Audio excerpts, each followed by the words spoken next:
ka nisɔndiya ka aw bisimila renouveau kumaso kɔnɔ walasa jamana kunkanko aw ka se ka bɔ o kalama fo aw sigiyɔrɔ la an bɛ aw fo ka waleɲuman dɔn aw minnu bɛ danaya da anw ka dɔgɔkun o dɔgɔkun aw ma fili 7 sur 7 de don jɛmukan min ni kunnafonidilaw yɛrɛ dama bɛ ɲɔgɔn sɔrɔ a kɛnɛ kan walasa ka kuma jamana kunkanko kan. Utukalo tile 18 san 2020 Utukalo tile 18 san 2023 jamanakuntigi Ibrahim Boubacar Keita ni kalata kɛra ale k'a kɛ jamanakuntigi ye kunu juma ale ka bɔli fanga la o ye san 3 sɔrɔ an ka na ka na a kimɛ a bɔlen kɔ fanga la mun sera ka kɛ ani fana ni san 3 kɔfɛ yalima nimisaw nana wa nimisaw ma na ka kɛɲɛ ni fanga dafiri ye an bɛna hakilina miiri kɛ o kan n'an bɔra yen nɔ ni wagati laban in na min ye minisma jabala kɔrɔw olu dili ko kɛlen don kiri ni wɔyɔ ye min ye sema mɔgɔw ye olu sigilen don yɔrɔ mun na olu ko a tɛ bɛn cogoya si la Mali finitigilakaw ka taa u sigi o sigiyɔrɔ la an bɛna hakilina miiri kɛ a kan jɔn jo don jɔn jalaki don yalima minisma de m'a jɔ a jɔyɔrɔ la ka kumaw fɔ k'u jɛya ka taa sanfɛ walima oni yɛrɛ de m'a jɔ a jɔyɔrɔ la ka kumaw jɛya wa an bɛna kuma o bɛɛ lajɛlen kan n'an bɔra yen nɔ min ye Nigerkaw olu ka gɛlɛya an bɛ baara kuncɛ ni o ye ka sababu kɛ nin dɔgɔkun in kɔnɔ ko caman bɔra ko la minnu ni hakilina miiri kan ka k'u kan kɛrɛnkɛrɛnnenya la CEDEAO yɛrɛ Niger ko in kɔfɛ CEDEAO tɔ bɛna to mun ye an bɛna hakilina miiri kɛ o kan walasa ka nin kuma ninnu batiri sɔgɔmada in na Youssouf Sissoko ale ye journal l'alternance o maa ɲɛmaa ye ka fara Ami Baba Sise ale ye Figaro di Mali ani Radio Sahel maa ɲɛmaa ye Moussa Nabi Jakite ale ye journal l'élite o maa ɲɛmaa ye min ye Youssouf Kulubali ale ye journal Fandal maa ɲɛmaa ye nka a bɛ baara kɛ Radio Rempart fɛnɛ na Bintu Napo ale bolo bɛ nɛgɛ karafe la ka se ka kumakanw fara ɲɔgɔn kan min ye Désiré Dako ale bɛ réalisation la Dramane Kone Dramane Dra ale bɛ min ye régie d'antenne na an b'aw bɛɛ lajɛlen fo ka waleɲuman dɔn an t'a bila dagirinda la ka sababu kɛ wagati koronna dɔɔni Youssouf san 3 jamanakuntigi kɔrɔ Ibrahim Boubacar Keita ale bɔlen kɔ fanga la o kimɛnna kunu san 3 o kɔfɛ bi n'i ye e ɲininka kun bɛ fanga dafiri in na wa Isa i ka ɲininkali diyara n ye yanni n ka ɲininkali jaabi n bɛ Renouveau TV ani Renouveau FM lajɛbaga ni fɛn fɛn sɔgɔlen b'u ka télé la u bɛɛ fɔ a diyara n ye en fait n'i y'a question posé tan n bɛ se k'a fɔ n'i ko ka bilan kɛ n bɛ se k'a fɔ majɛw b'a la comme dɔw fana kɛra maintenant est-ce que i bɛ ka tun kan ka bi wa est-ce que coup d'état tun kan ka kɛ wa je crois que sur la question ne ka position donnen don parce que ne kɔni tɛ coup d'état pour la ne to hakili la solution tun bɛ se ka sɔrɔ a ma se fanga dafiri ma mais n'a kɛra bon o kɛni peut-être a kɛra an bɛ se k'a fɔ ji min bɔnna o tɛ se ka cɛ tuguni maintenant n'i ye bilan jateminɛ tiɲɛ yɛrɛ la an bɛ se k'a fɔ hali n'a ma nimisa fɛn caman bɛ yen an nimisa ma wasa o la kosɛbɛ parce que i bɛ k'a minɛ na koba minnu yɛrɛ kama an bɛ se ka ni n bɛ se k'olu citer o koba ninnu an bɛ se k'a fɔ foyi ma ɲɛnabɔ la lakana b'a la lakana an bɛ se k'a fɔ dɔɔnin kɛra o yɛrɛ de la dɔɔnin kɛra lakana la parce que n'i y'a jateminɛ maramafɛn sanna ka dan ka golomasiri tabaw ma donc an ka kanw tun bɛ ci cogo min ka kɔrɔ o tɛ ci tuguni mais nin kalo 2 laban in na an nana jateminɛ hali o lakana in fana o détériorera kosɛbɛ parce que an tɛ se k'a faamuya cogo si la k'a fɔ kuma caman min kɛra ko an ye arme minnu sɔrɔ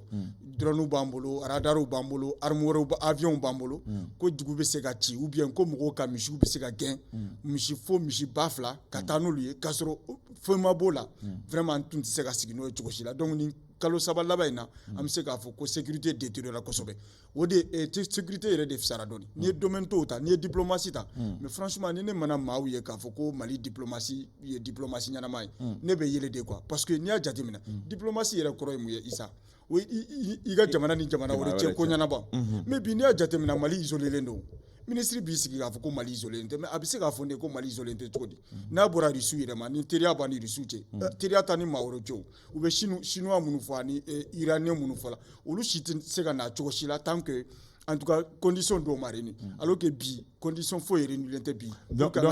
en conclusion e bolo coup d'état kun tɛ wa kun bɛ non coup d'état kun tun t'a la kun t'a la parce que c'est vrai que IBK kɔni ka bilan tɛ se ka défend cogo si la IBK kɔni la très mal ni min ka bilan tɛ défend o bɛ bɔ yen de kɛ coup d'état c'est à dire que coup d'état yɛrɛ de parce que an ka constitution yɛrɛ de an ka sariya sunba yɛrɛ de b'o kun o b'o contre la parce que o ye crime imprescriptible de ye donc n'o kɛra solution dun tun bɛ se ka sɔrɔ c'est à dire que hali n'an b'a kɛ IBK bɛ to a ka fanga la mandat ka ban pour que a fanga bɛɛ bɔsi a la solution tun bɛ se ka sɔrɔ a la yan'a ka se mais est ce que o proposition ma kɛ ko de hakili ma bɔ dɛ fɛn caman fɔra proposition kɛra mais kalo 7 ɲɔgɔnna kɔnɔ IBK tun bɛ pɛrɛlen don ka sɔn a fana sɔnna a ye concession dɔw kɛ o parce que ne ye min mɛn ko il était même prêt à donner 50% en tout cas du gouvernement à l'opposition donc a yɛrɛ tun volonté tun b'a la ka proposition dɔw kɛ o mais o ma se ka ɲɛ sɔrɔ fɛn parce que politique mɔgɔ dɔw tun bɛ M5 la franchement il faut le dire olu b'a dɔn n'u taara kalafili la u tɛ se ka foyi sɔrɔ olu tun sagona tɛ cogo si la k'a fɔ fanga ka taa cogo la kalafili ka taa kɛ ni mandat banna kalafili ka taa kɛ donc olu de tun kɛlen don ka sɔrɔdasiw kɔnɔla suruku sɔrɔdasiw fana nana fanga ta hali sɔrɔdasiw kɛlen don ka fanga ta tuma min na normalement u tun b'an ka gérer o transition tun kan ka gérer civils de fɛ mais le fait k'a ma gérer civils fɛ o fana ye majɛ wɛrɛ ye donc ne bɛ se k'a fɔ coup d'état kɔni ne tɛ se ka kɛ coup d'état fɛ cogo si la san 3 coup d'état fanga d'Afrique kɛlen kɔ yalima a kun bɛ wa ani an ye mun kɛ mɔgɔ bɛ se k'i sɔnni sigi mun kan c'est vrai que an bɛ républicain an bɛɛ bɛ sariya dɔ kɔnɔ an bɛ min bonya mais IBK ka fanga kɔnɔna na je pense que an yɛrɛ caman ye fɛn caman ye an ye fɛn caman dénoncer ka sɔrɔ an kun ma sɔn minnu ma fanga bin coup d'état la o kun tɛ an si ka laɲini ye sɔrɔsiw ka fanga fɛnɛ ta o kun tɛ maaw si ka laɲini ye mais n'i y'a jateminɛ IBK bɛ bin waati min na ani jamana politique mɔgɔw bɛɛ binna parce que a bɛɛ kun kɛra kɔ kelen jɛgɛw ye parce que IBK kɔfɛ fɛnɛ a kun t'a dɔn min ka ɲi min man ɲi parce que finman ni jɛma Suleman Usain Demba ye donc sɔrɔsiw y'a ye fɛnɛ ils étaient face à leur destin parce que sécurité tɛ yen nɔ baara bɛ se ka kɛ fɛn fɛn ka jamana yɛrɛ kun diviser don entièrement mɔgɔw de kun bɛ minnu b'u sago kɛ mɔgɔw de kun bɛ yen nɔ u bɛ jamana loi sanfɛ jamana yɛrɛ kun kɛra mɔgɔ kelen du kelen yɛrɛ ta ye ni n'olu tɛ teri ye i tɛ foyi sɔrɔ i ni olu tɛ fɛn kɛ i ni tɛ foyi an yɛrɛ sago kun tɛ an yɛrɛ la an de ka ko kun bɛ ta k'a kɛ i b'a fɔ denmisɛnnin fitinin kungo a bɛ taa ɲɛfɔ an kɔ ou soit an bɛ wele i b'a fɔ denmisɛnnin fitinin po ka taa fɔ an ye nin ka ɲi nin man ɲi a ye nin fɔ a kana nin fɔ mais fanga in talen ni sisan cɛ an tɛ se k'a fɔ ko fɛn ma kɛ o fɛn kɛra parce que bi alhamdulillah diplomatie ni a bɛ ka fɔ ko an isolen tɛ au fait mais on est souverain fɔlɔ an de kun b'an sigi an kungo k'a fɔ anw de kun bɛ taa hali n'a fɔra organisme internationaux kɔnɔ ni jɔyɔrɔ ɲini kun bɛ yen nɔ i kun b'a sɔrɔ Mali de kun bɛ farafinna jɔyɔrɔ mɔgɔ wɛrɛw kan ka se ka poste d'u ma k'u nommer instances la mais bi an b'a fɔ ni fɛn bɛ yen nɔ bi Mali bɛ taga a yɛrɛ bɛ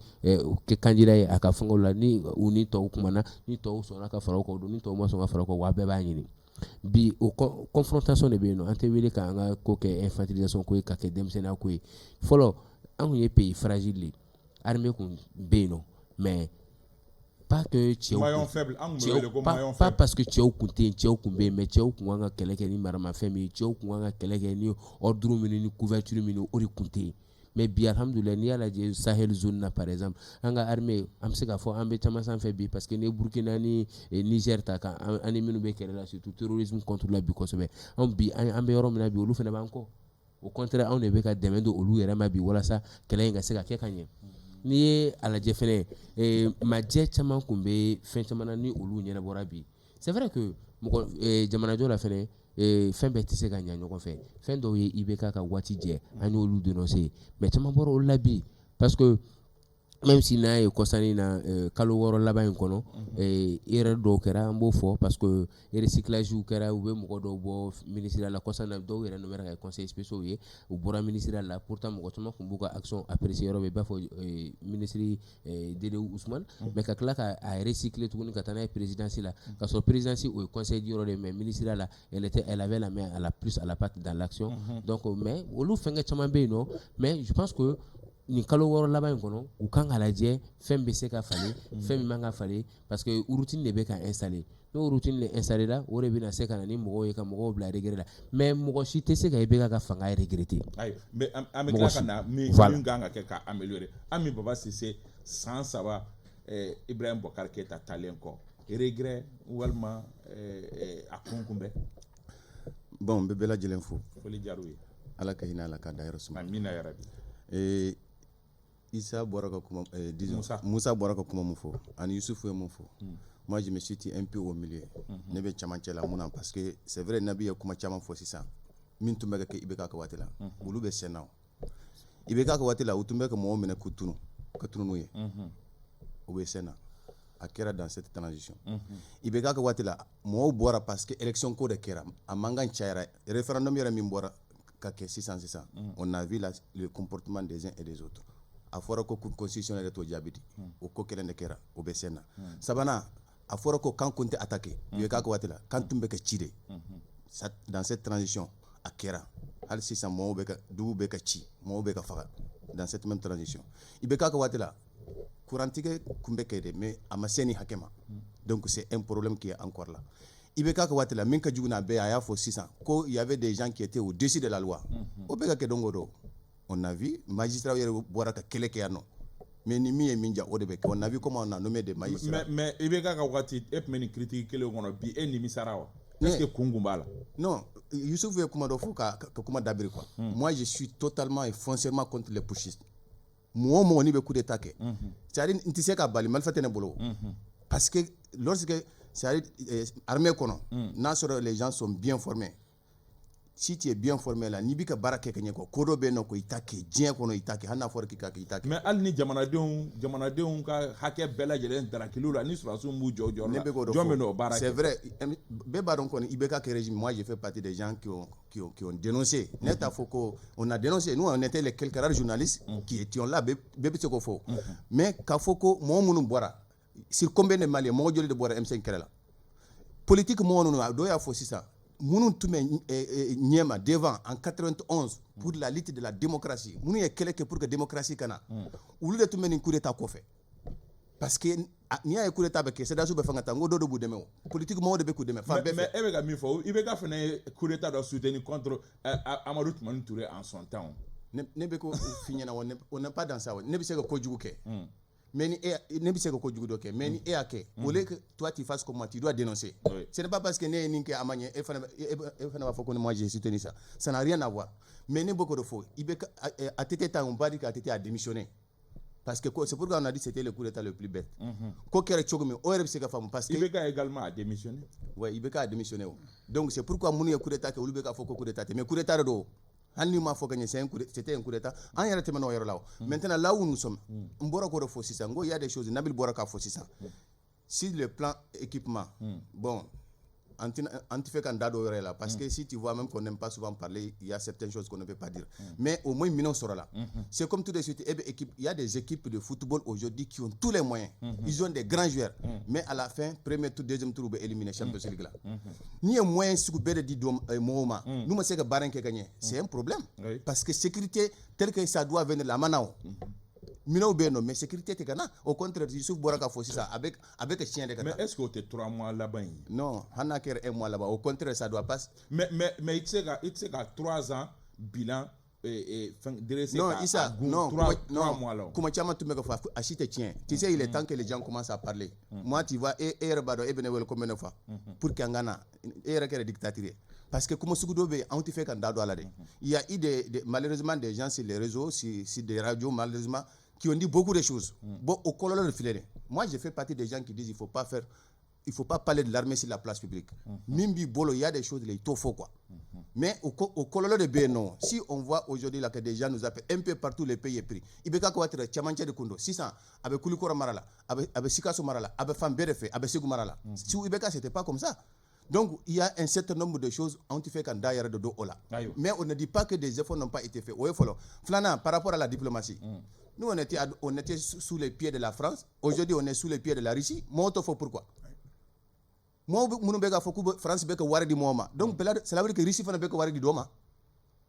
on est dans ça aujourd'hui je pense que ani France ka rapport ni ani Russie ka rapport bɛɛ ye kelen ye bi non a fɔra ko on veut des nouveaux partenaires o de fɔra officiellement mais on n'est pas avec des nouveaux partenaires parce que Russie tɛ nouveau partenaire mais min bɛ fɔ o ye k'a fɔ ko Russie partenaire ye partenaire gagnant ye i b'i ta di a b'a si c'est d'accord moi je mets les Maliens on a eu du mal à avoir du matériel avec dans notre relation avec la France quand même o kuma bɛ fɔ France ma deli ka minɛnw fɛra anw ma est-ce qu'on a une fois payé du matériel avec la France aujourd'hui là, ce qu'on a signé comme accord avec la Russie là, ils n'ont qu'à le montrer. Comment elle était en Tougouni? Mais au moins on a vu l'accord de défense. Lui-même il a dit que oui, on a vu l'accord de défense avec la France ici. On a enquêté que la boyano. À l'époque à l'Assemblée mais bi non, ce qu'on a signé avec la Russie là, les Maliens doivent le savoir. Pourquoi il a Youssouf, sans savoir, il va talent encore. Nimisa walma akganga ke o chuga la tendo. Isambi fo Foli jara. Ni korom na baroge ko bela jilen fo kan terge fo nabi ka dibila barake ba fo abisi adam ne rom na ne fana ba adam ne ka tashibla ke kan shibe ka maka fala ka yinala ala ka da rosma mais Ibeka c'est le plus grand putschiste du Mali. Chugodi De l'histoire même du Mali en 2018 Ibeka est putsch de ke kana sigi parce que a ma gagné ali China ambo kono Ibeka ma gagné 2018 a forcé à sigi parce que présent kono avait continué donc Ibeka est coup d'état de 2018 ka sigi moko kono. C'est vrai que je le dis, je le maintiens. Donc Nasoro ni voti keri chien killing ki sigi isa no be ordre di ma ire ga chien tan suma ga ki yere kun no di démocratie en me bon là ABC en fana be bon là et de la même façon abiga vous êtes farouchement contre et à trop armée ga bokangono de cette même manière moi je suis contre nous on est contre que ka fo politicien ngwa jamana ke ba fo nimruba ni wakati mkarai ni te Sunjata clé ni te Modibo Keïta clé ni kera 2018 ni kera 2018 dɔrɔn encore manga min bɔra kɔfɛ bɛɛ lajɛlen ye candidat tɔ bɛɛ farala ɲɔgɔn kan ko élection ma ɲa mais mun bɔra la comme a fɔra ko l'un des rares journalistes an ye mun de kɛ qu'est-ce qu'on a fait à vrai dire k'a fɔ Ibeka ɲɛna i bɛ ka min kɛ tan nin fana ye coup d'état dɔ de coup d'état constitutionnel de parce que élection kan ka kɛ jɛlenya de kɔnɔ o min ma kɛ 2018 o kɔlɔlɔ le a mankan ma jɔ o M5 tɛ fɛn wɛrɛ o kɔlɔlɔ tɔ kɔ o candidat kɔrɔw de farala ɲɔgɔn kan i yɛrɛ ka kuma Youssouf minnu tɛ se ka 1% sɔrɔ dɛ olu de ko élection ma ɲa o kɔlɔlɔ tɔ de nana 2018 o kɔlɔlɔ tɔ de nana 2020 san fila 2018 kɔfɛ donc an kana fɔ an bɛ jamana kunu yɛrɛ tɛ nin ye jamana sɔgɔmada in na donc e bɛ ka 2018 élection ani coup d'état de kɛ ɲɔgɔn na k'a justifier ni o ye ne ti ka a justifier mais n bɛ fɛ de an kana ko de daminɛ 18 août la ko in ma daminɛ yen et puis mɔgɔw de bɔra kalo 3 kɔnɔna la je pense que an k'an kɔlɔsi quoi an ye kunnafonidilaw de ye isa mɔgɔw hakili mara yɔrɔ de ye anw ye il faut pas que an ka kɛ i b'a fɔ ko fɛn wɛrɛ Mamadou Diko taara M5 voir su in na Ibeka bɛna bɔ télé la a bɛna proposition kɛ a ma fɔ ko diyagoya kɛra dɛ mémorandum yɛrɛ an k'o to yen Ibeka de bɛna bɔ bi su in na a bɛna proposition kɛ a bɛ se ka min kɛ e yɛrɛ ko sisan ko 50% est-ce que o bɔra Ibeka k'o proposition kɔnɔ a ma bɔ a kɔnɔ histoire in tɛ histoire an tɛ ka Sunjata tile baro kɛ koyi Ibeka kɛra kunun de Ibeka bɔra télé la a ye mun fɔ Manasa bɛ bɔ yen Ibeka ye constitution su don o don cour constitutionnelle cili a don mais jɔn kumana ou bien ni i ye coup d'état dɔrɔn de kɛ o dɔrɔn de ye constitution sɔsɔli ya Ibeka ye Manasa ninnu wuli don min na fo jamana sariya ka tila ka jo di Manasa ma tuguni jamana kan tuguni an tɛ sabali wa Ibeka ye o kɛ yan nɔ o don mɔgɔ si ma kuma constitution kan parce que ni sɔrɔdasiw de nana fanga ta dɔrɔn o ye constitution dabiritɔ ye n'an nana i ko san 3 tɛmɛnen kɔfɛ Nabi ye kuma dɔ fɔ ala kana an regretter Ibeka la wa an tɛna regretter Ibeka la parce que Ibeka ye jamana mara cogoya min na Ibeka ye minnu dabiri bi an y'a ye o caman dayɛlɛnna alhamdulilayi n b'a daminɛ dɔrɔn Isa hadamaden baara fɛn fɛn bɛ yen nɔ a si dafalen tɛ hadamaden baara o baara bɛ hakili don yɔrɔ fana b'a la k'a fɔ ni ne kun y'a kɛ tan a kun bɛ ɲa ka tɛmɛ karisa ta kan ne sɔnna o ma mais Ibeka bi ni bi cɛ yɔrɔ caman bɛ yen Ibeka ye fɛn caman dabiri an y'o dayɛlɛnna bi o Mali y'o dayɛlɛn bi o i b'a fɔ ABC bɛ k'a fɔ ko assemblée ye accord min ni fɛn minnu dogo bi bi na o dayɛlɛnna wa fo bi an m'a ye k'a fɔ ko accord de défense de signé no Mali ni Russie cɛ maliyɛnw m'o fɔ an ye irisi m'o fɔ an ɲɛna k'a fɔ ko accord de défense de signé nen an n'u ni ɲɔgɔn cɛ k'a fɔ ko irisi kɛlɛkɛdenw de bɛ bɔ irisi la ko kana san a bɛ ɲini kana san kelen bɔ Wagner ko jalaki bɛ officiellement mɔgɔ si ma bɔ ka kuma fɔ a ko kan mɔgɔ bɛ min fɔ officiellement mɔgɔw bɔra premier ministre ko an tɛ Wagner dɔn il y a des coopérants russes ici mais k'a fɔ minnu tɛ taa terrain kan ministre de défense bɔra surasiya kɔni kɔnɔna la an b'a fɔ o y'an ka politiki kɛnɛ kan o ye surasiya jaabi yɔrɔ fɔlɔ ye n'o ye ministre de défense ye a ka malikura taasira la a ye mun fɔ a ko Wagner ko occidentaux de b'o fɔ Wagner tɛ anw fɛ yan nɔ an bɛ o i yɛrɛ mais a fana kumakan tɛ kuranɛ kolo ye dɛ ayi i ko discours officiel de o ye discours officiel de i ko officiel an b'o de kɔnɔ mais sur le terrain min bɛ ka ye o n'o tɛ kelen ye parce que mɔgɔw bɛ kibaruya min di o ye ka fɔ irisi dɔw bɛ yan nɔ minnu tɛ irisi kɛlɛcɛw ye mun b'a yira i la ko irisiw don an ka sabali ne bɛ to ka kuma dɔ f'i ka plateau kan yan ko n'a y'a sɔrɔ nin ye irisi nin ye Afrique du Sud lafgardiw de ye ko ne b'u fɛ ka tɛmɛ Faransi ta in kan parce que an m'o nafa de ye n'i y'a ye bi Yusuf ninnu b'u kali n'o Faransi min tɔgɔ ye n'i y'a ye bi an y'a an ni u ka jɛɲɔgɔnya n'an ye jalaki caman ta k'a ɲɛsin a ma parce que Faransi ma deli ka arme feere an ma kɔrɔ mais Faransi de jonna an na a cɛw parce que o de tun b'an ka accord kɔnɔna la a fɔra yan nɔ discours officiel comme Isa Kabako officiel a fɔra an ka discours officiel la ko Faransi tun b'an bali ka se jamana yɔrɔ dɔw la mais IBK ta na an m'olu ye mais depuis n bɛ se k'a fɔ ten depuis 24 mai yɛrɛ kɛra ka na se bi ma on a vu que mun fɔlɔ yɛlɛmana o ye terrain de vie de l'État. En 2021, il faut que an kana jamanadenw su quoi. En 2021, ministre de restriction budgétaire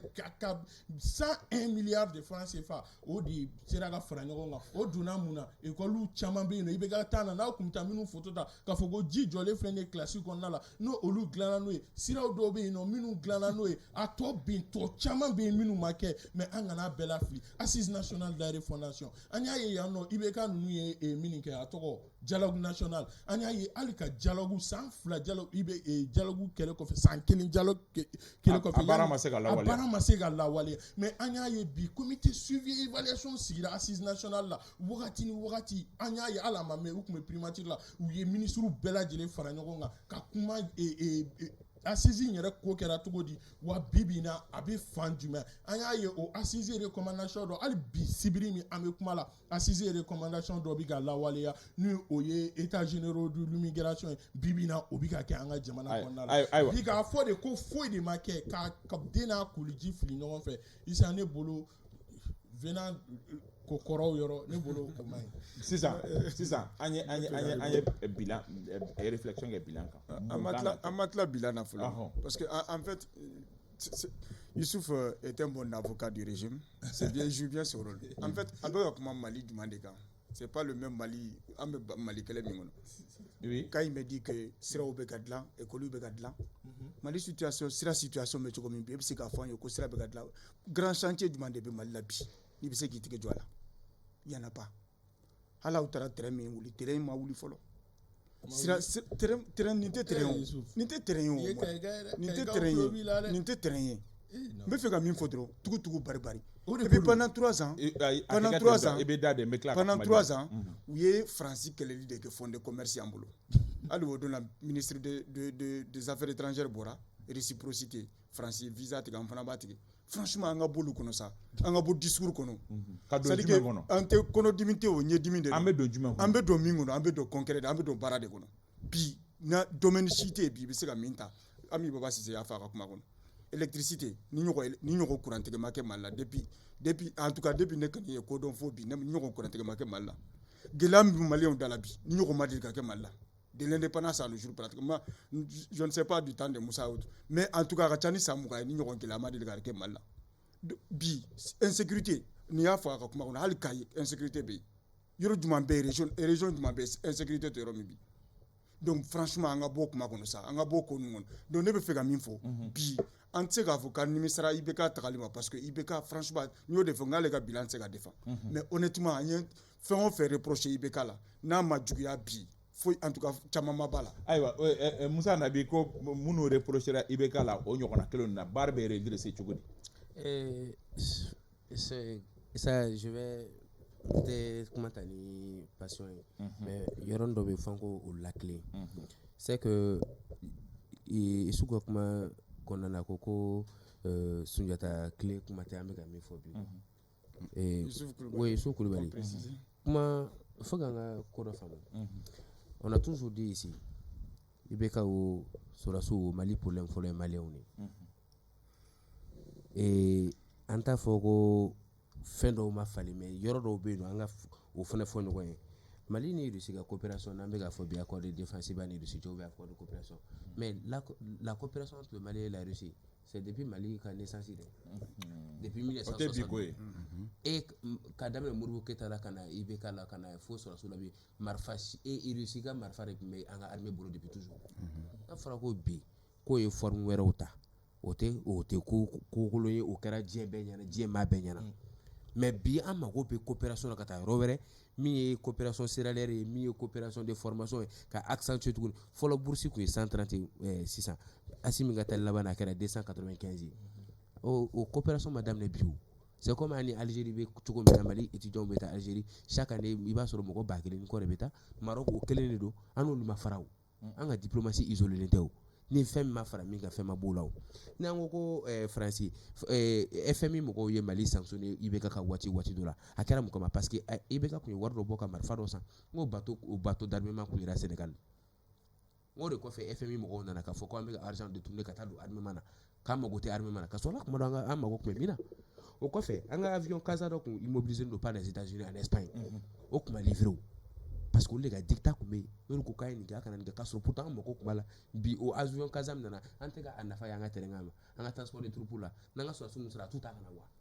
n'an y'o yɔrɔ fɛnɛ ta ka bɔ yen o ma kɛ IBK tile la mais ka armée refusé ka don Kidali c'était par qui le 14 mai accord de cessez-le-feu rebelles bɛ ka u banban min kan bi pour que k'an kana segin an ka armée ma accord de cessez-le-feu c'était qui c'était le premier ministre de IBK Moussa Mara non mais accord de cessez-le-feu c'est venu sur quoi premier ministre taara premier ministre nana IBK yɛrɛ kun sigilen b'a ka bureau kɔnɔ k'an kun bɛ sanfɛ mais kɔfɛ tuguni Faransi farala u kan ka kɛlɛ kɛ c'est je vais te dire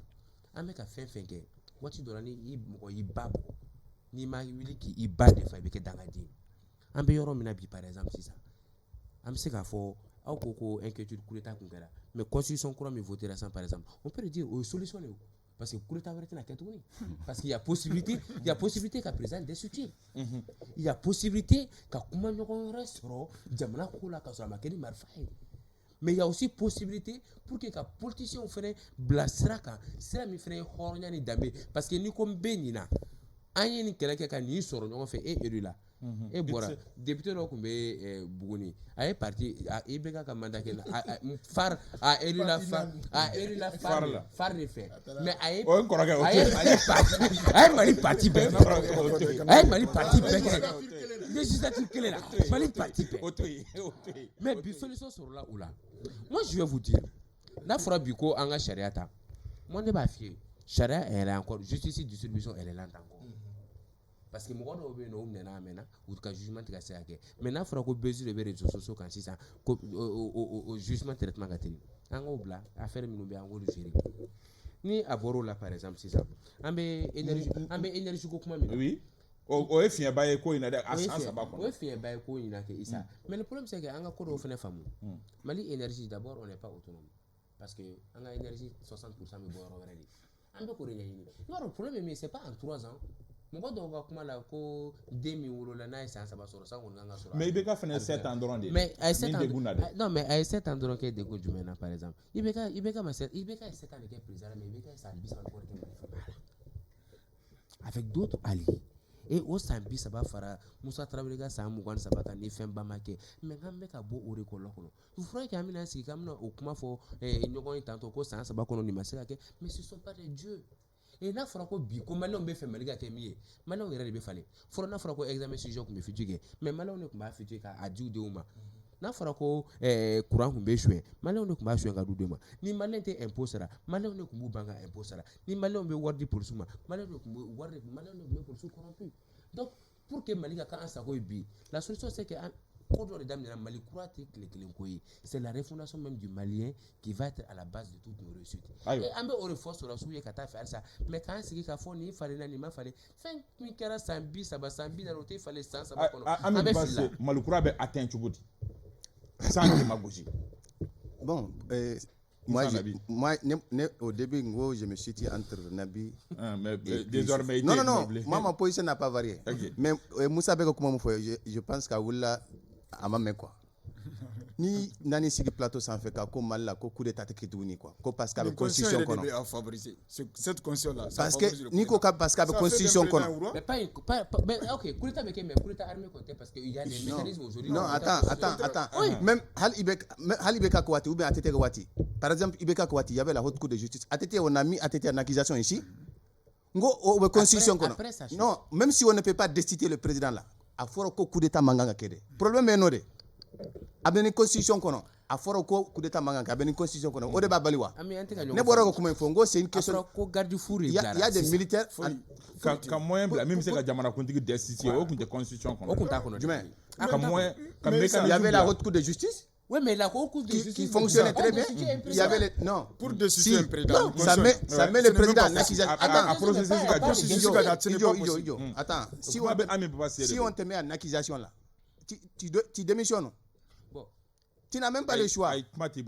Donc le problème est non, mais là où on est aujourd'hui là, même le mécanisme qui est dans la nouvelle constitution là. Président et président, Akamobe assemblée kono, Akamobe sénat kono. Ils n'ont qu'à mettre Ouattara en accusation. Ah, tu as dit ça. Ne pas finir pour te dire que ce n'est pas ça. Peut-être chez les autres là ça peut marcher, mais on fait mon rôle. Et voilà comment il faut. C'est-à-dire à quel journaliste kundao, à quel politique kundao, à quel militaire kundao, il y a une certaine morale qu'il faut avoir. Au bas en jet.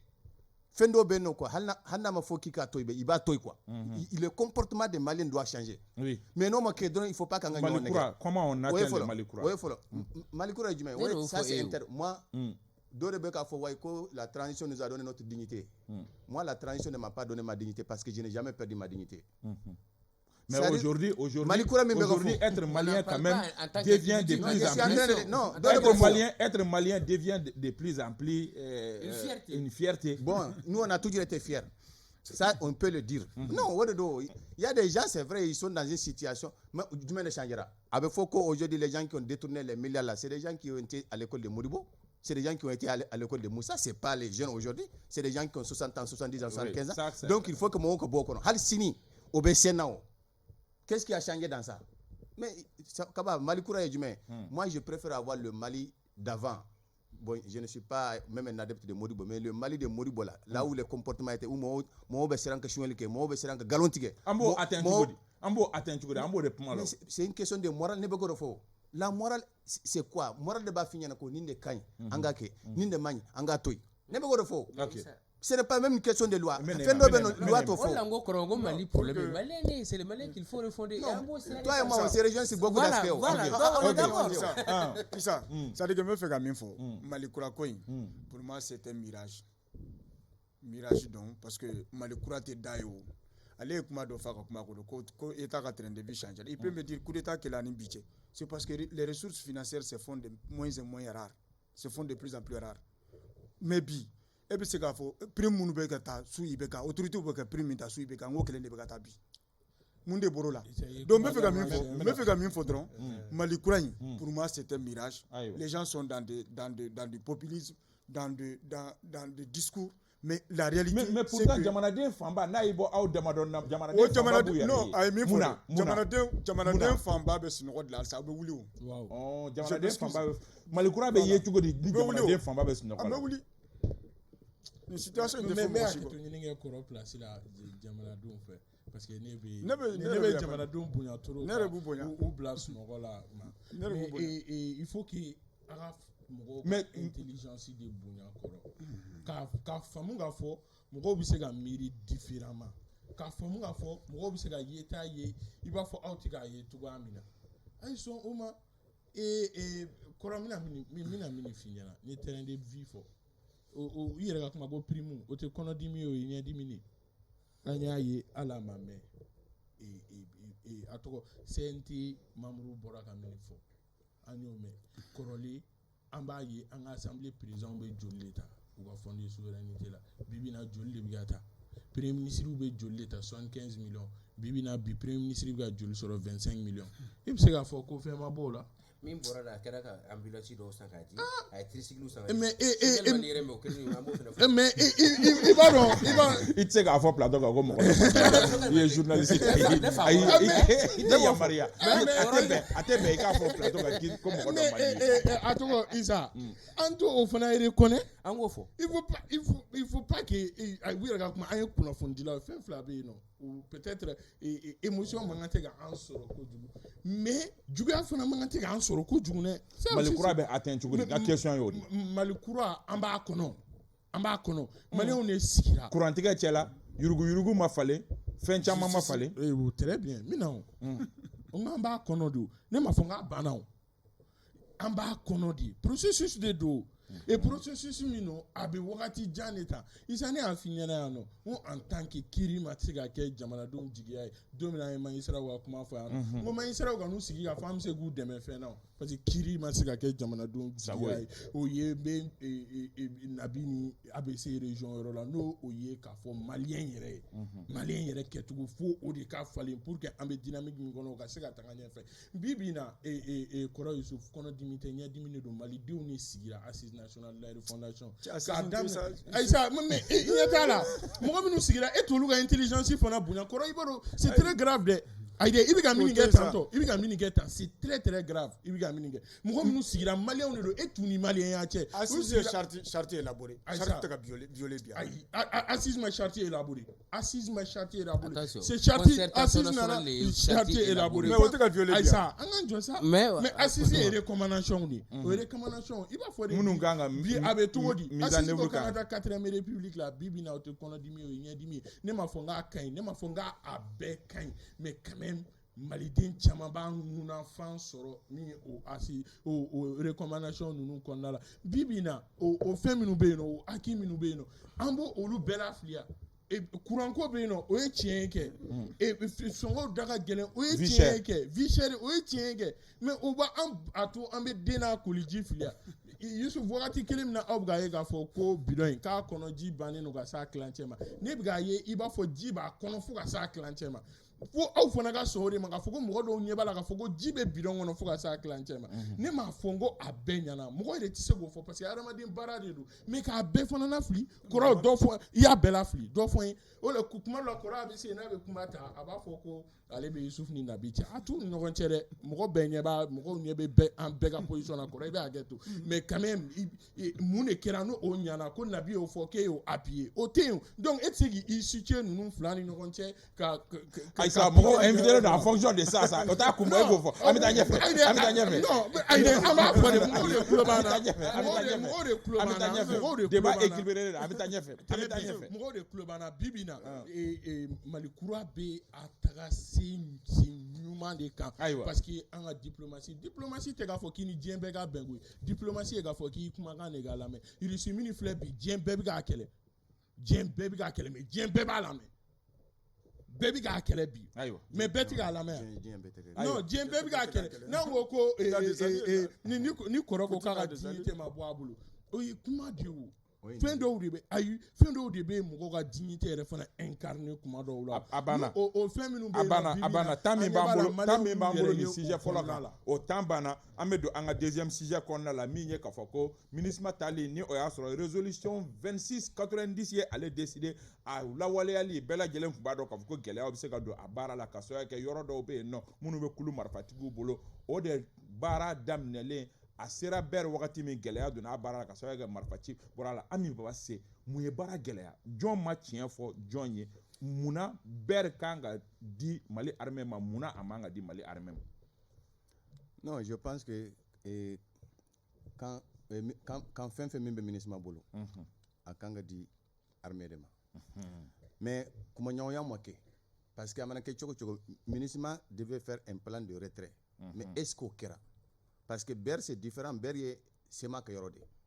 kɛrɛnkɛrɛnnenya MAA awɔ olu ka yɔrɔ de don bon si j'ai dit que olu ka yɔrɔ de don parce que ils ont une grande base là-bas et puis comme on va caman fana bɛ yen nɔ. mais n'u bɛ processus de réconciliation kɔnɔ est ce que olu ka yɔrɔ ko in kuma man ka dabila ten à partir de l'accord. ne bɛ k'o de fɔ accord de b'a to Mali ni groupe armé ninnu kan ka bɛn a la comment olu bɛ kan in minɛ. mais o ma kɛ o accord yɛrɛ on peut dire que l'accord même n'est pas aujourd'hui en œuvre parce que ils ont suspendu leur participation depuis que le référendum ko kuma in fɔra donc et même se sont retirés. Bon, si tout doit être comme ça, Bertha Kera a galéré parce qu'il y avait même des terroristes dans la zone. Parce que le problème est non. C'est-à-dire, les groupes armés, les terroristes de Faragnon Kanka armée. Ça, on a vu des cas comme ça. À Kidal, c'est ce qui s'était passé. Donc maintenant, l'armée aussi a des partenaires. L'armée aussi se fait aider par les Russes dont je ne vais même pas prononcer le nom. Donc, nous, Géléa Nanassissa. Et que quand ça peut amener toujours des problèmes de tension et puis au yoro de là il faut craindre parce que la zone de Tombouctou fait frontière avec la Mauritanie avec comment on appelle ça une partie de l'Algérie avec Guéla Beba donc Algérie la position de l'Algérie c'est que ni Mali situation c'est pas militaire ou Tara ou Yafo Fambere fait il y a des groupes armés qui ont la nationalité algérienne. Mais nous, au lieu de Galéa ou Béni, nous avons un Algérie pourtant elle va à Yanabo militairement. Depuis que nous sommes là, et Algérie comment gamin. Algérie m'a comment. Donc cela veut dire que nous nous besoin de la en yoroto. Kidal c'est encore plus grave parce qu'Amasio Yoronona. Kidal a un Amassé Aguelog Flon, Amassé Tessalit, Amassé. Donc même le groupe armé nous bolo mon chito don. Ils ont un aéroport, ils peuvent descendre tout ce qu'ils ont ils veulent comme matériel. Comme armement, on ne sait pas. Donc, il y a replié parce que ça, c'est des endroits où il faut laisser. Ils ont mobilisé les gens. C'est-à-dire, moi, je suis de Tombouctou. Je suis contre ça. Depuis toujours, la m'a changé. J'ai dit que ça favorise les gens du Nord, contrairement aux gens du Sud. De la bio. Donc, bon, maintenant, je ne veux pas de la guerre. Comme on a dit là, c'est des terroristes. Comme si ça c'était une erreur qui est passée. On va voir dans les autres emprises parce que on va voir si dans les autres cas là parce que Bilal Sherif est boire comment qu'a faut kono ko ni ministre matara ko de kanunu mine. Donc je pense qu'il faut maintenant parler Wagé déjà en tant que ministre, il faut prendre langue et puis nabe ke chogomi akakete. Ça vaut mieux que d'éviter qu'on aille tomber dans une guerre, c'est pas bon. John Mathieu fort voilà ça en prise ou kanake ni tukala ta kanake facteur et mimina ni Galéa et c'est les faits violents. Bon, c'est ma début digne de réalité là. Chogodi. Ou fin de début no bi, fin de début. Oui moi, bien best qu'il est là. Fora ni ministre mabita kanun be di joma. Korea. Mali armée. Mali armée bo o de kono. Maintenant mais processus de réconciliation fenen kono o kunye akapmani ko be ga saraka kula. Est-ce que saraka la sema mo fenen ou fenen te neanyo foutew. Ils sont là, ça existe. Et mais nous ou bora cadre mbe ou bla hukumu do konna la. Nous ou boro cadre konna la ou to bitu munyedi. Munyu bo o kono mo fam. Et comment ma boka vote encore kabri et fin wakati ou yuka référendum wakati yuka participation suspend. Donc ne a cadre mi kirera pour que au kuma nga sega lame. Ni au yere bora au cadre konna la. Moi je pense qu'aujourd'hui ou be couler fou de là. Koro angana nga ayi akeiba foko jeni be nunu bolo jen wore tu bolo ngoi femi kumbu kofe ni mishi bora mishi brila koro abi fama ko che sunsuruli bibina mishi de bi ga bon mishi brila koro o de nabi afaka kumala yano musa marata an bela dile ayi afora modo ye kelege Kidal musa marata la minu ki sema mogo ye no to mais bibi na onyo olu ay apma fora ni adalube olute kelende Yusuf ay ça mais kuma chama bi ga fo o dalute dalu juma be nga fo ko enunu be fe ona jin yoro dollar pour fin do bubulo j'ai dit au Bissega qu'il contrôle l'aéroport avion Bissega boko kankana ka jigiano no do ma fo bu yefen jigide aywa voilà bon aéroport bu bolo no au Bissega aluga ke au Bissega JFM mais akora emuye ti tiere la information na fa bon bebe nyoko bebe nyoko soro na fa emune ambitant ni là et depuis 100 ans ambe bientôt 10 ans ambe accord in konna la ani ye nafa juma de lase anw ma réellement ou bien accord in b'a yira k'a fɔ nin yɔrɔ dira ninnu ma de fo ka diɲɛ wuli parce que ne ɲɛ b'o de la o ni ninnu ko ko olu bɛ yɔrɔ min na ko o y'u ta di o tuma o kɔrɔ ko u bɛ to yen nɔ de k'an tɛ accord voilà o kɔrɔ an tɛ accord kɔnɔ bilen. Isa n bɛ fɛn dɔ bɛ fɛn n b'o la tile cessez-le-feu min kuma bɛ ka fɔ n'a fɔra ko a bɛ marifa ci jɔ Mauritanie président nana min aw bɛ marifa ci jɔ bɛɛ ka to i position kan o ye situation waati kunkurunnin de ye aw bɛ to aw position kan yanni aw ka bɛnkan sɔrɔ bɛnkan sabatiyara ni mun ye o kɛra accord 2015 donc cessez-le-feu ko bɛ ban yen et normalement dans la logique olu ni armée de bɛ fara ɲɔgɔn kan u ka position na le temps que olu ka sɔrɔsiw ka réintégrer n'u ka sɔrɔsiw intégré la armée la ani fonction publique k'u reverser corps tɔw la o waati de la sisan a bɛ fɔ ko Mali de bɛ a ka kanw kɔnɔ tout devient pour l'armée. Mais n'o ma kɛ pourquoi maintenant n'o ma kɛ ni mission on dit que la mission est sacrée mais c'est le train qui commande. Aujourd'hui situation évoluera situation sera ɲɔgɔn fɛ n'a kɛra cili ni tɛnku ni ɲɔgɔn na sisan bi bɛɛ ye fɛn dɔ yira o n'a kɛra kɛlɛ an n'u cɛ bi olu de bɛ se ka boli mais anw ti boli anw bɛ taa mais accord kun ye an kana s'o ma de o maintenant accord kun ye an kana s'o ma ye ni accord y'a ka limite yɛrɛ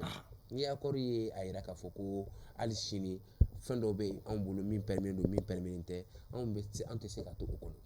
donc bi moi je vais dire semaine tɔw bɛna nɔgɔya i b'a fɔ a bɛna gɛlɛya cogo min na parce que an ka armée tɛna to fɛnɛ ko a k'a fɔ ko danbe ka di an ka intégrité territoriale la an ka armée tɛna to yɔrɔ dɔw ka to yen halisa minnu bɛ kɛ zone ye zone de sécurité zone de conflit trafic de drogue ni trafic humain ni pillage ni grand banditisme bɛ kɛ yɔrɔ min na nous on va s'assumer MINUSMA tɛ se ka kan di CEMA ma MINUSMA nana sous avec l'appel des autorités maliennes ou autorités maliennes dɔrɔn de bɛ se ka kanw récupérer MINUSMA bolo kɔnɔ état CEMA tɛ état ye CEMA tɛ gouvernement ye donc u tɛ se k'a fɔ k'u bɛ fɛn céder CEMA ye mɔgɔw b'o kuma min na o ye kuma fu de ye an b'o fɔ ɲɔgɔn ye maintenant mais walasa bɛn fɛnɛ ka kɛ sara tun bɛ se ka k'u la parce que ils sont des acteurs du processus walasa bɛn ka kɛ Isa n bɛ kuma de f'i ye walasa bɛn ka kɛ bɛɛ k'i jɔyɔrɔ dɔn fɔlɔ jamana ko la an sɛgɛnna nin ko la réclamation ni fɛn fɛn bɛ kɛ revendication ni fɛn fɛn bɛ kɛ cogo di e bɛ se ka miiri k'a fɔ an bɛ se ka taa bɛn in na ka sɔrɔ mɔgɔ dɔw b'a yira k'a fɔ k'olu tɛ baara kɛ mais jamana fɛn bɛɛ ka ta ka di olu ma fu an tɛ segin fɔ o la Yusuf dɔ ma tiɲɛ fɔ en fait bɛɛ ta in na moi je crois que armée jo don armée jo don parce que pour une fois non pour une fois merci ay sabali armée jo don parce que en réalité plan de retrait MINUSMA ka plan de retrait là MINUSMA ka site bɛ passer armée de là donc au ça c'est signé noir sur blanc donc il n'y a pas de raison quand même que CEMA qui interpose là comme armée tɛ se vraiment ça c'est au manga je crois qu'il faudrait que yɔrɔ ka redresser mais mi accord c'est-à-dire que à partir du moment où autorité minnu b'an kunna elles n'ont jamais remis en cause les accords l'accord min signera donc vraiment u ka jija c'est vrai nin ko in kɛra MINUSMA ka yɔrɔ bɛɛ kan ka céder mais ninnu bɛ kuma min fɔ la va-t-en guerre min bɛ ninnu na ne t'o la parce que en réalité guerre i bɛ guerre daminɛ de don i t'a laban Ami Baba Cissé fɛn dɔ fɔ ne de la k'o kuma kelen fɔ nin plateau in kan c'est-à-dire que tuma dɔ la i bɛ jɔ fɛn dɔ la mais a fɛn bɛ taa k'i dan donc pour éviter tout ça c'est-à-dire que le pays est très fragilisé défi caman de b'an bolo an kana kɛlɛ wɛrɛ k'an ni CEMA mɔgɔ caman sigi i yɛrɛ y'a ko ministre de la réconciliation bɛ yen an b'o encourager yɛrɛ de a ka taa qu'ils prennent langue avec en tout cas ces gens-là, on a un compromis d'osro. C'est-à-dire que accord, c'est vrai, accord c'est difficile d'application, mais à Krachogo, on sait qu'à fin sur la cono, fait que ça oublie qu'à fanflaber la fia, Jamana Besseka qui Jamana qui est Jomi, Malien Besseki qui est tout. En 2 minutes, je vais parler de la situation du Niger. Ami Baba Cissé, CEDEAO be niveau mina, communiqué mon webo, Oluba ira kafoko, atina me keleb na kenga niye. Profondeur lajɛ ani élément acteur tɔw lajɛ i b'a ye k'a fɔ États-Unis bɛ yɔrɔ min bi États-Unis fɛla ko tɛ kɛlɛ ye Union africaine ka commission dɔ bɛ yen o ko k'a fɛla ko tɛ kɛlɛ hali ni Union africaine ma fɛn fɔ bi que restera-t-il de la CEDEAO Niger crise kɔfɛ o de ye n ka question ye en une tour de table. Oui, mais il reste beaucoup de la CEDEAO parce que CEDEAO mɔgɔ minnu suspendera mais munu ye décision ta, ou m'a faut que Mali sanctionne. Sanction matao.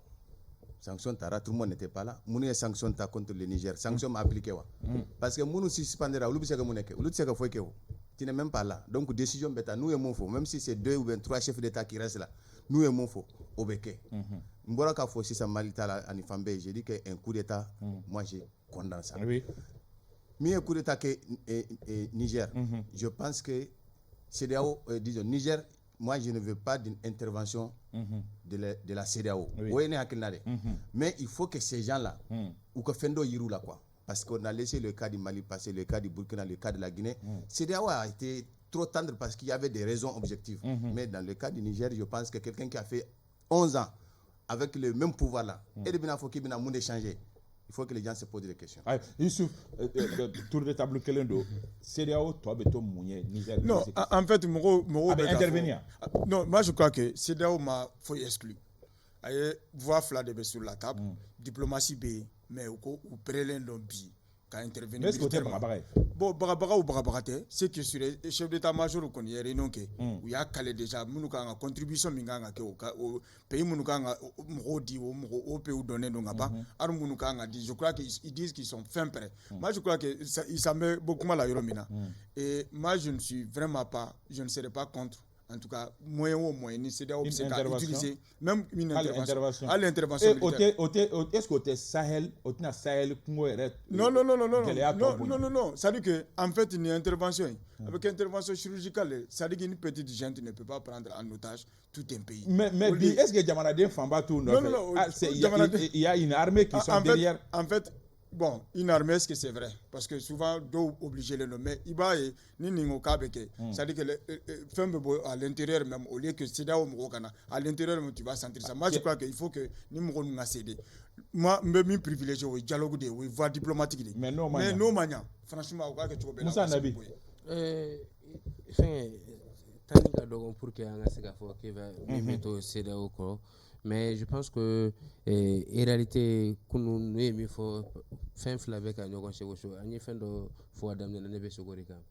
c'est là où mon tara trop vite en besoin ou tara ou option militaire bla option diplomatique ni fin baigner ou ka erreur bora orela c'est là où tu c'est malité bo c'est là où moi je le dirais mais mimi na to CEDEAO bina refondere et beki ijoro et je pense que akake CEDEAO de peuple ka bo CEDEAO de chef d'état là autour de kuma Youssouf ka kontia CEDEAO de peuple c'est exister mais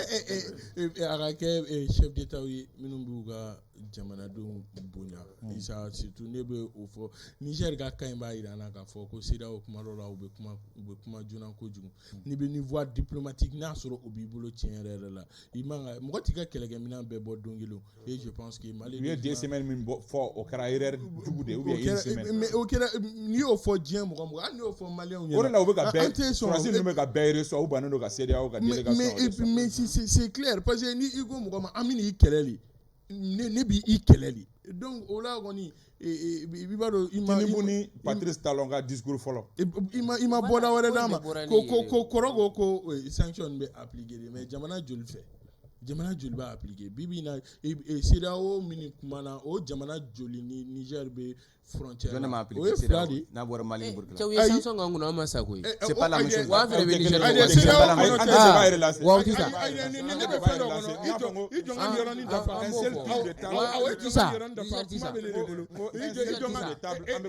Niger ni CEDEAO jamana nani ne be frontière ge fla bala fla sonné nous fla baneno donc mun ne bi ka fodi aywa Nigeria be 70% leur électricité ni o la jogola donc o koro go bi minu be aider électricité kan tambana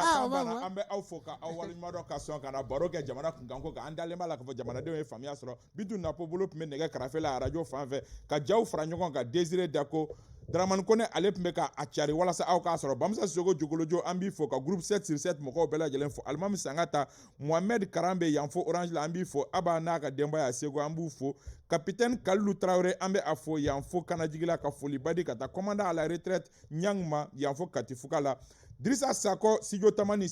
mɔgɔ olu b'u ka 100 ans au anniversaire la bi an b'a f'u ye ngo joyeux anniversaire k'aw bɛɛ fo ka aw waleɲuman dɔn aw ka kanuya la Yakuba Sise yan fo Tombouctou kaw fɛ an bɛ foli di aw kelen-kelenna bɛɛ lajɛlen ma Seydou Patrice Dambele ne den don an bɛ a fo k'a waleɲuman dɔn maa o maa n'u ye message caman Lamine Traoré an bɛ i fo yan fo Lafiyabugu an b'aw bɛɛ fo k'a waleɲuman dɔn aw k'an bɛn sibiri wɛrɛ ni jamukan kelen in kɛnɛ kan wa salam